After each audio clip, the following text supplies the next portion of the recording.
జీవితంలో అన్నీ మంచి రోజులు కాకపోవచ్చు, కానీ ప్రతి రోజులోనూ ఏదో ఒక మంచి విషయం తప్పకుండా ఉంటుంది కదంటారా?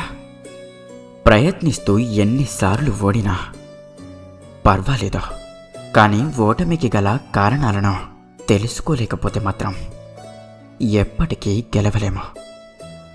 గుర్తుంచుకోండి, కోరికలు అనేవి ప్రయాణంలో తీసుకువెళ్ళే వస్తువుల వంటివి. అవి పెరిగే కొద్దీ జీవన ప్రయాణం కష్టమవుతూ ఉంటుంది. అర్థమైందనుకుంటా. పేదరికం అంటే సంపాదించే శక్తి లేకపోవడం కాదు, సంపాదన అవకాశాలు తెలియకపోవడం. గుర్తుంచుకోండి, ఈ రోజుల్లో డబ్బు అనేది నిజాయితీని కొనగలుగుతుంది, కానీ డబ్బుపై నిజాయితీ గెలవలేకపోతుంది కదంటారా? చాలాసార్లు బంధువులన్నా మిత్రులన్నా అయిన వాళ్ళన్నా విసుగనిపిస్తుంది. ఒకవేళ మీకు ఇలాగే జరిగితే కనుక మీరు విసుగు చెందాల్సిన అవసరం ఏమాత్రమూ లేదు. వారి పరిస్థితిని మరో దృష్టికోణంతో చూసే ప్రయత్నం చేయండి. మీకు తెలియంది కాదు, ఎవరైనా దీపాన్ని గుర్తు చేసుకోవాలి అంటే అతని చుట్టూ చీకటి అలుముకొని ఉండాలి. కనుక మనం ఆనందించాల్సిందే. ఎందుకు అంటే ఆ చీకటిని పారతోలే దీపం మీ దగ్గరే ఉన్నందుకు, అది వారికి వెలుగు రేఖల్ని పంచుతున్నందుకు. ఎవరి నుంచి కూడా ఎలాంటి ప్రతిఫలమూ ఆశించాల్సిన అవసరం లేదు. మీ నుండి ఎవరికి ఎంత అవసరమైతే అంత సహాయాన్ని చేయండి. వీలైనంత ప్రేమను పంచండి. ఆ విధంగా మీరు మీ జీవితంలో ఎంతో గొప్పవారు కావచ్చు. గుర్తుంచుకోండి, నీకు చేత కాకపోయినా ఎదుర్కోవలసిన యుద్ధం జీవితం. అది నిన్ను చంపదు, కానీ చావు దెబ్బ కొడుతుంది. నువ్వు కింద పడే కొద్దీ అది యుద్ధమే. ఎప్పుడైతే పడి లేస్తావో అదే చరిత్రగా మొదలవుతుంది. గుర్తుంచుకోండి, విలువైన వాటిని భగవంతుడు మనకు ఇచ్చే ముందు కాస్త ఆలస్యం కూడా చేస్తాడు. ఎందుకంటే వాటి విలువ మనకు తెలియాలి కాబట్టి. అర్థమైందనుకుంటా. ఈ ఇతరుల కన్నీళ్ళు మనకు తేలికగానే కనిపించవచ్చు, కానీ వాటిని మన కళ్ళల్లో మోసినప్పుడే తెలుస్తుంది వాటి బరువు ఎంత అనేది కదంటారా? ఒకరు మరొకరికి హాని తలపెడితే చూసి నవ్వడం చాలా తేలిక. అదే హాని మనకు జరిగితే భరించడం చాలా కష్టం.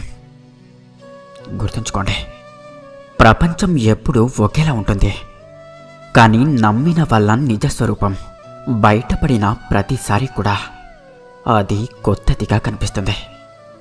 అర్థమైందనుకుంటా.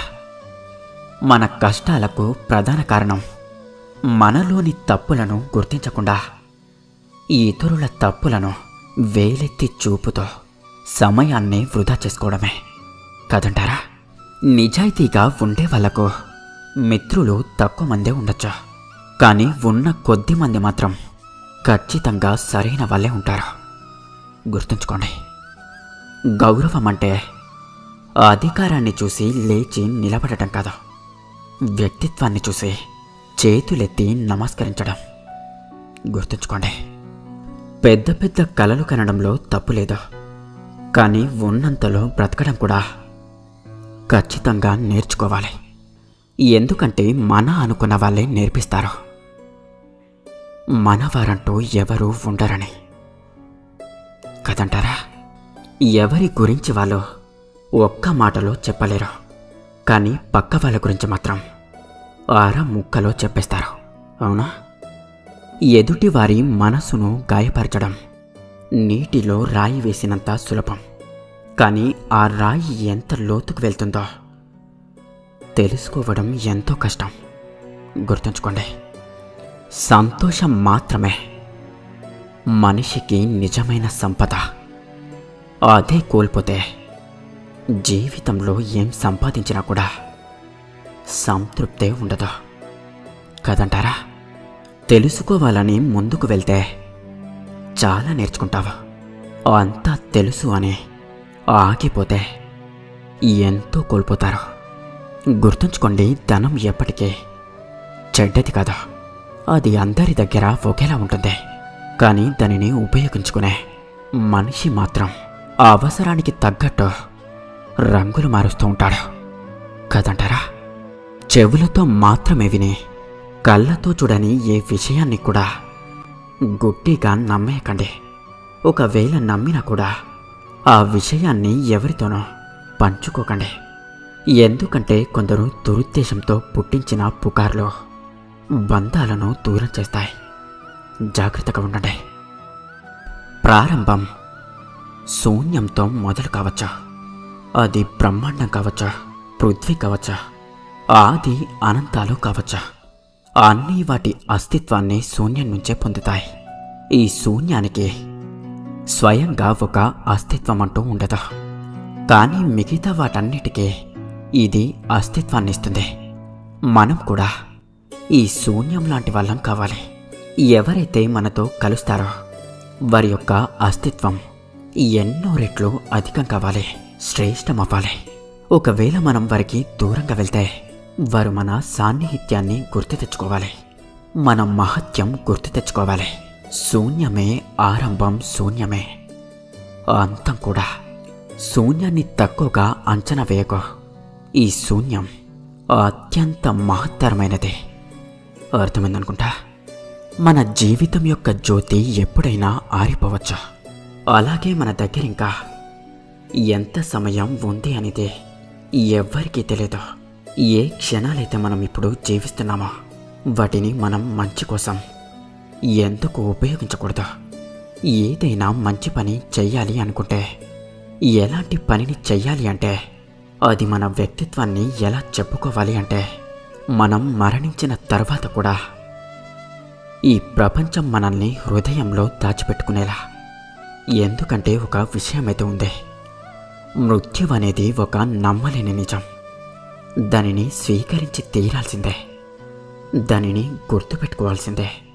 ఏ సమయమైతే ఉందో దానిని మంచికి మాత్రమే ఉపయోగించండి.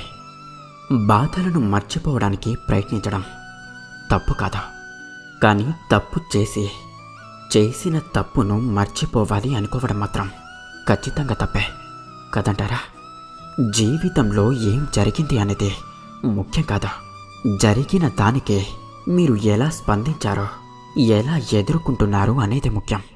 గుర్తుంచుకోండి, చెప్పులు లేవు అని ఏడ్చేవాడికి కాళ్ళు లేనివారు కనిపించే వరకు అర్థం కాదు వారు ఎంత అదృష్టవంతులు అని. అర్థమైందనుకుంటా. ఎప్పుడూ ఏదో కోల్పోయినట్లు ఉండకండి. అది మిమ్మల్ని ఎన్నో కోల్పోయేలా చేస్తుంది. ధైర్యంగా ముందుకు వెళ్తూ ఉండండి, అంతా మంచి జరుగుతుంది. ఇక అందరూ నాతో పాటు ప్రేమతో ధ్యానించండి.